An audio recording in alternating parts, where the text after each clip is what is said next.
Mura lang yung parts, pero... Libre lang yung parts, pero yung install yung mahal. Kobo! What is up, hooligan? Nandito tayo sa Dex Autoworks Garage. Si Boss Dex, kilala nyo na yan. Downtown Garage. Ito tunay na Downtown Garage, ano? Tayo kay Lucky. Gagamitin natin ang multigrade ng Motul at saka ang ating oil filter. Yan. Si Boss Renz ang titira, syempre. Yun ang sinasabi. Marami tayong ano dito. OJT, ano sila. Mukhang gumagaling na. May ibababang makina dito. Ang problem, ang sleeve. Yan, pondido yung ano natin. Meron yung kabila. Yung meron boss yung kabila.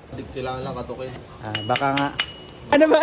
Mura lang yung parts pero... Libre lang yung parts, pero yung install yung mahal. Kobo! Dito na naman kami, nagbabalik na naman kami.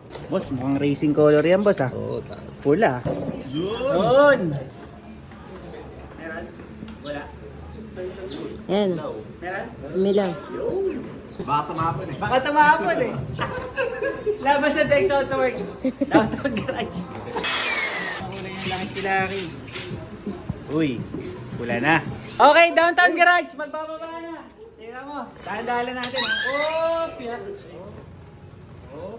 Yo. Pare ka na. Ganun gumawa dito, pare. Ako lang yung nagbaba.